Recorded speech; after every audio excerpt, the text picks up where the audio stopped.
সর্বপ্রথম আমরা ফাইল থেকে নিউ একটি ডকুমেন্ট ক্রিয়েট করে নিব। আমরা ওয়েট রাখতেছি 1080 এবং হাইট রাখতেছি 1080 এবং রেজোলিউশন 72 রেখে আমি জাস্ট ক্রিয়েট অপশনে ক্লিক করব। তাহলে একটি নতুন আর্টবোর্ড ক্রিয়েট হয়ে যাবে। এবং আমরা নেট থেকে দুইটা ইমেজ ডাউনলোড করে নিয়েছি এবং এটাকে ব্যাকগ্রাউন্ড রিমুভ করে নিয়েছি। আপনারা এই দুইটা ইমেজকে আমরা ডেসক্রিপশন বক্সে পেয়ে যাবেন। আমি এটার লিঙ্ক দিয়ে দিব কীভাবে ডাউনলোড করতে হয়। তো এই দুইটা ইমেজকে আমরা মুভ টুলের সাহায্যে আমাদের আর্টবোর্ডে নিতে হবে। তার জন্য আমরা মুভ টুলটা সিলেক্ট করে জাস্ট ক্লিক করে টেনে এনে আমরা আর্টবোর্ডের উপরে রেখে দিলাম। ওকে, এবং আমরা আরেকটা ইমেজ আনতেছি, এটাকে আমরা মুভ টুলের সাহায্যে ক্লিক করে টেনে এনে আমাদের আর্টবোর্ডের উপরে রেখে দিব। এবং আমরা লেয়ার টুটাকে কন্ট্রোল টি দিয়ে ধরে একটু ছোট করে নিতেছি, এভাবে একটু ছোট করে নেবেন।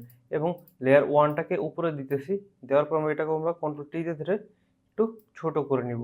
তো আমরা লেয়ার ওয়ানের ইমেজটাকে ঠিক এই নিচের ইমেজের ঠিক মাথা বরাবর রাখবো, এরকম এখানে সমান থাকবে। এবং আমরা এটাকে টেনে এনে এটার ঠিক গলা বরাবর এখানে পা থাকবে। ওকে, আমরা এরকম পজিশনে রাখতেছি। রাখার পর আমরা দুইটাকে কন্ট্রোল টি দিয়ে ধরে আমরা একটু মিডল পজিশনে এটাকে নিয়ে যাই। যাওয়ার পর আমাদের লেয়ার টুটাকে সিলেক্ট করে এখান থেকে আমরা ইরেজ টুলটা সিলেক্ট করে নেব। আমরা কিবোর্ড থেকে ই চেপে ইরেজ টুল নিয়ে বা এখান থেকে ইরেজ টুলটা নিয়ে মাউসের রাইট বাটন ক্লিক করে এটা হার্ডনেসটা আমরা 100 করে দিব। ওকে, এবং আমরা এখানে অপাসিটি এবং ফ্লো 100 রাখবো। রাখার পর আমরা লেয়ার টুটা সিলেক্ট করে আমরা জাস্ট এখান থেকে ইরেজ করে দিব।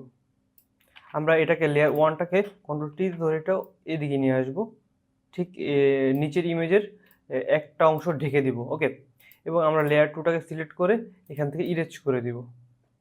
আমি যেভাবে ইরেজ করতেছি এভাবে ইরেজ করতে হবে।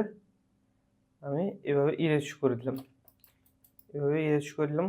তারপর আমরা মাউস রাইট বাটন ক্লিক করে হার্ডনেসটাকে এবার আমরা 0 করে নেব, তাহলে কিন্তু ইরেজগুলো স্মুথলি হবে। ওকে, তো আমি এখান থেকে ইরেজ করে দিতেছি, সুন্দরভাবে আমরা ইরেজ করে নেব।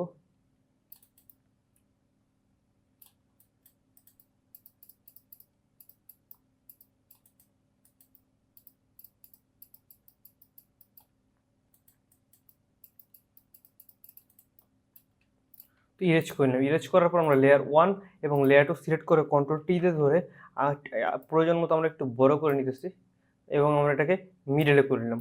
তারপর আমরা ব্যাকগ্রাউন্ড লেয়ারটাকে সিলেক্ট করে আমরা এখান থেকে একটা সলিড কালার দিব, যেটা হচ্ছে হলো হোয়াইট থেকে একটু গ্রে টাইপের কালারের দিকে যাবে। আমি একটু লাইক এরকম একটা কালার রাখতেছি। তারপর আমরা জাস্ট এখান থেকে ওকেতে ক্লিক করে দিব। ওকে, এবং লেয়ার টুটা সিলেক্ট করে আমরা এখান থেকে হিউ স্যাচুরেশন নিয়ে আসবো, যেটাকে আমরা এখান থেকে মাস্ক দিয়ে এবং আমার স্যাচুরেশনটাকে একদম মাইনাস করে দেবো, তাহলে ইমেজটাকে ব্ল্যাক অ্যান্ড হোয়াইট হয়ে গেল। ওকে, এবং আমাদের কালার লেয়ারটা সিলেক্ট করে এটা ফাঁকা লেয়ার আমরা উপরে ক্রিয়েট করে নিলাম। ক্রিয়েট করার পর আমরা লেয়ার টুটাকে কন্ট্রোল চেপে ধরে আমরা ক্লিক করবো, তাহলে কিন্তু লেয়ার টু এর সিলেকশন ক্রিয়েট হয়ে যাবে। এবং আমরা লেয়ার 3 সিলেক্ট রাখা অবস্থায় এবং আমাদের ব্যাকগ্রাউন্ড কালারটা হোয়াইট রেখে কন্ট্রোল ব্যাক স্পেস দিব, তাহলে কি হলো, আমাদের লেয়ার 3তে একটা শেপ চলে আসলো আমাদের লেয়ার 2 এর মতো। তারপর আমরা কন্ট্রোল ডি দিয়ে ডিসিলেক্ট করে নিলাম এবং আমরা লেয়ার 3 সিলেক্ট রাখা অবস্থায় আমরা চলে যাব ফিল্টার থেকে ব্লার থেকে গোশেন ব্লার। তো গোশেন ব্লার আমরা প্রয়োজন মতো রাখতে পারবো যতক্ষণ পর্যন্ত আমাদের ওই শেপটা স্মুথ না হয়। তো আমি 100-র মতো রাখতেছি, তাহলে কিন্তু পিছনের শেপটা স্মুথ হয়ে গেল। ওকে, তারপর আমরা জাস্ট এখান থেকে আমরা ওকেতে ক্লিক করে দিব এবং আমরা কালার আর লেয়ারটা সিলেক্ট রেখে উপরে একটা ফাঁকা লেয়ার ক্রিয়েট করব এবং লেয়ার 4 এবং কালার লেয়ারটা দুইটাকে আমরা শিফট চেপে ধরে সিলেক্ট করলাম এবং আমরা মাউস রাইট বাটন ক্লিক করে মার্জ লেয়ার করলাম।